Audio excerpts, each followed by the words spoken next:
Hey, welcome back to Trek on the Tube. Star Trek Lower Decks Season 2 is on its way. It's so close. It's coming within a week, I think, if I'm not mistaken. Anyway, what I wanted to do to celebrate is talk about the Season 1 Blu-ray and DVD, the physical release. I have the Blu-ray here, this one. This very one, and I thought, while we're at it, why don't we do the usual giveaway? So that's right, you could win this very Blu-ray that I'm holding in my hands. It is opened and used because I needed to use it to make this video. It's also a little unique because the case seems to have some sort of defect, but more on that in a minute. To enter the giveaway, all you have to do is leave a comment on this video with the hashtag LowerDecks and also be subscribed to the channel. Just like previous times, I'll leave the entries open for about 2 weeks and then use a random comment generator to pick the winner and then announce that winner in an upcoming video. So good luck, and yes, for those of you asking, I will send this anywhere in the world. I really don't care. Do keep in mind though, it is region blocked for North America, so you'll need I guess region unblocked equipment to watch it if you're outside of North America. Anyway, let's get into this.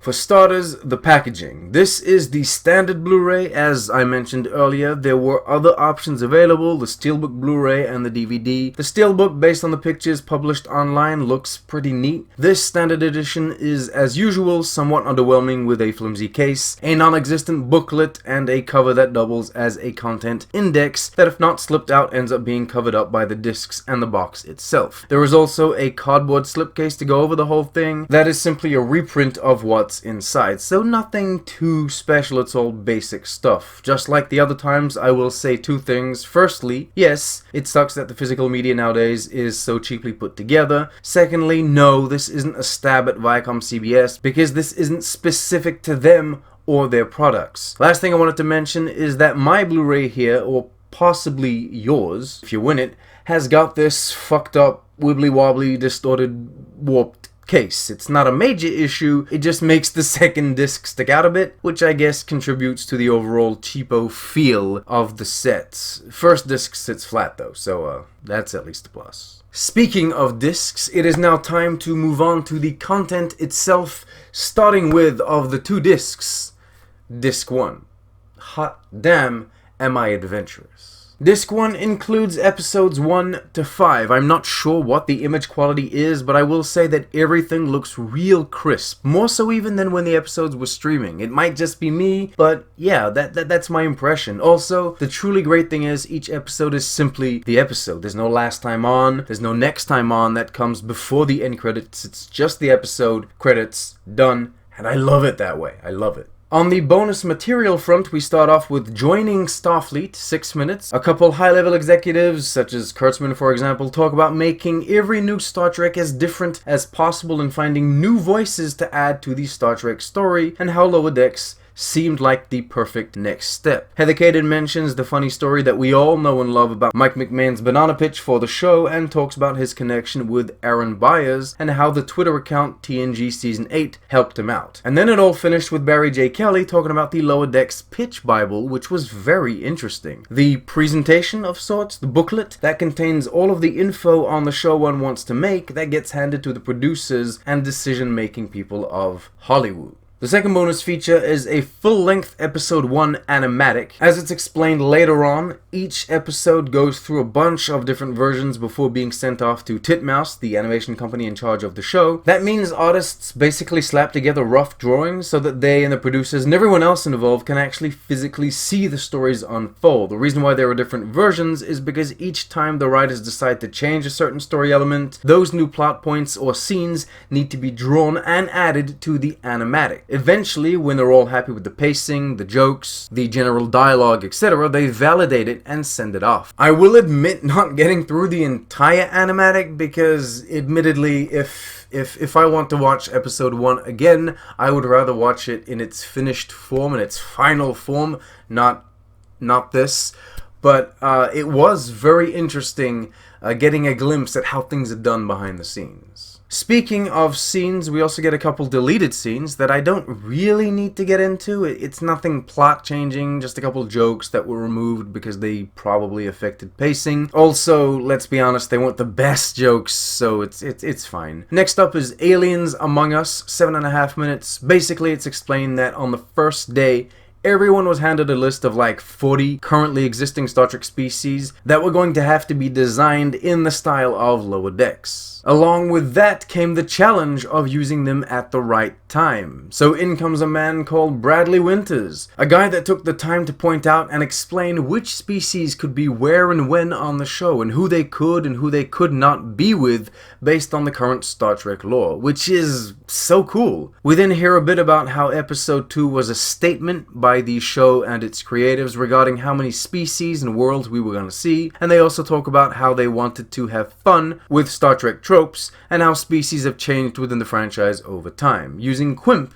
as an example. Let it be known, by the way, that I still firmly believe that what they did with Quimp, what they did with the Ferengi in that Lower Decks episode is still probably one of the best things Star Trek have done in years, just years. It's amazing. It was truly brilliant. Next up is the animation process, 8 minutes. It's explained that one episode takes over a year to make from start to finish. Some of the actors mention how important the role of the directors are on these animated shows because they give all the information about the scene and dialogue to the actors, considering there's no, physical place to be. They're all in the studio. We also saw a bit of how the voice acting was done remotely rather than in the studio this time around due to COVID-related circumstances. Following that is the main titles, 7 minutes. Our boy Kurtzman here talks about the main titles often either being poetic or literal versions of what the show will be. Picard, for example, has a very poetic opening sequence, whereas Lower Decks has a very literal one. Mike McMahon then talks about finding the right balance between comedy and Star Trekness, I guess, in that opening, and how Kurtzman helped with that vision. We also spent some time with composer Chris Westlake, the show's composer. It was pretty interesting hearing him talk about the musical piece and seeing him play those notes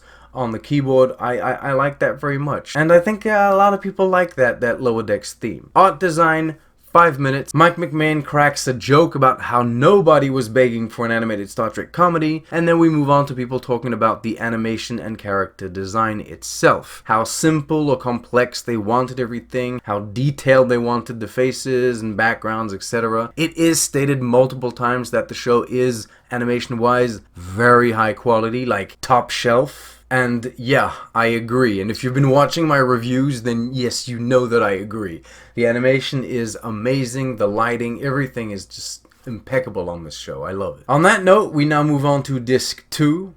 Who would have guessed? Just like with the first disc, we get 5 episodes, this time from 6 to 10, all beautiful and crisp with no ads, and then more bonus features. Starting with the Holodeck, 6 minutes. In this segment, people talk about getting there the first day and talking about their favorite elements in Star Trek. Of course, the Holodeck came up, and so they made sure to use it in the show, but finding the right balance, the right amount of times to use it was the challenge itself, because naturally, everyone had a Holodeck episode idea, but not every episode can be a Holodeck episode. We also learn about the birth of Badgie, and how Mike McMahon drew him on a door on that first day, and said, I want this guy in the show because it's a 90s reference, and our show is quote-unquote made in the 90s. Division 14, 4 minutes, is a very small bonus feature about how clever it was to have Boymelop phased during the whole episode, but also how cool it was to bring back the Adosians, a species first introduced in the animated series. Deck Dynamics, 5 minutes, featured some interesting commentary on the show itself, I guess, and how focusing on lower deckers and their menial jobs is actually very gratifying, considering usually the assistants or other smaller positions are overlooked in the grand scheme of things. The music of Lower Decks, 6 minutes, was all about how Chris Westlake composed the varying themes of the show, from, yes,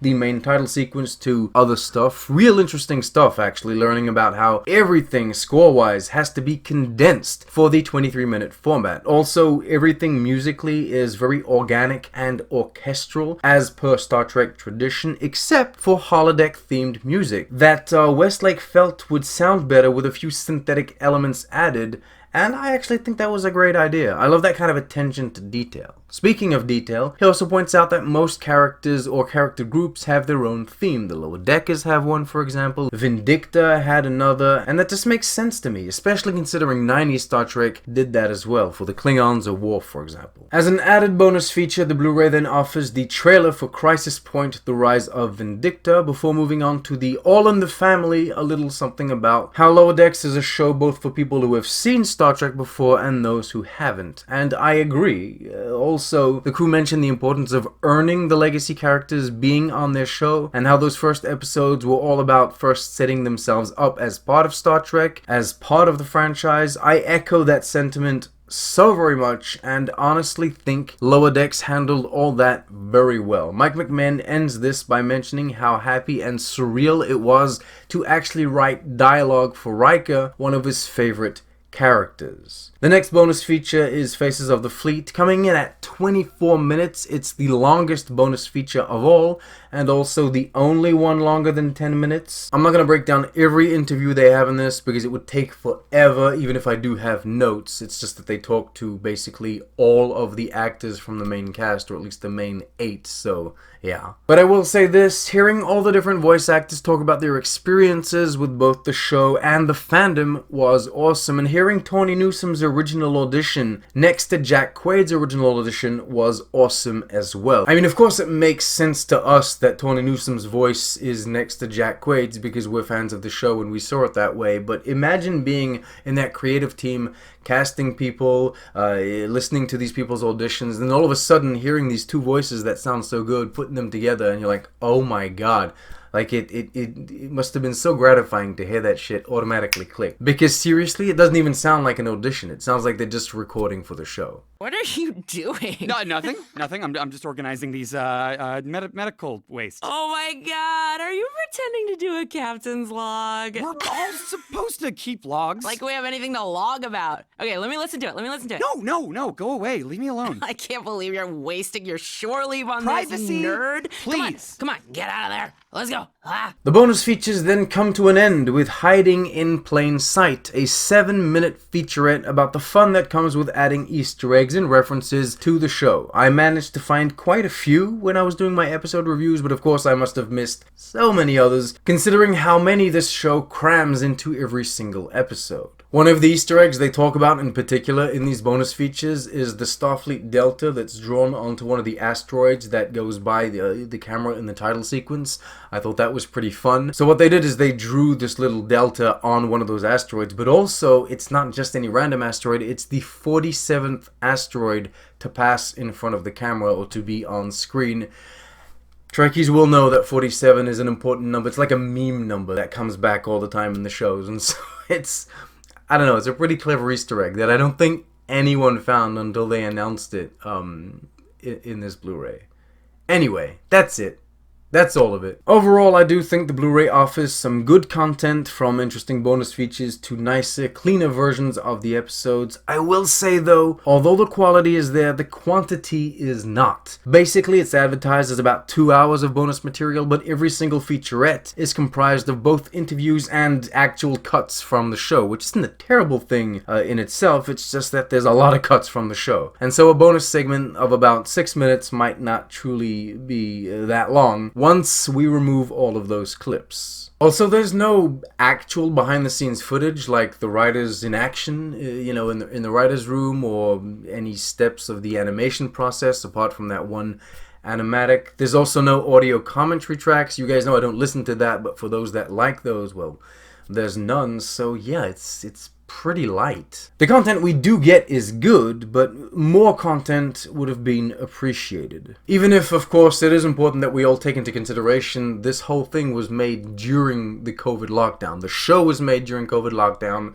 The bonus features, the DVD, all of it was made during COVID lockdown, and that explains why everyone's, you know, doing their segments with like Skype calls or Zoom calls. I didn't mind that at all.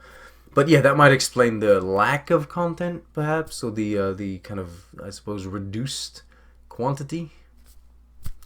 Anyway, Would I recommend this thing? Absolutely, if you're a fan of the show. Fingers crossed, upcoming Blu-rays have just a little more to offer. I probably will be getting the Discovery Season 3 Blu-ray and doing a giveaway for that as well. As usual, thank you so much for watching. You're the best.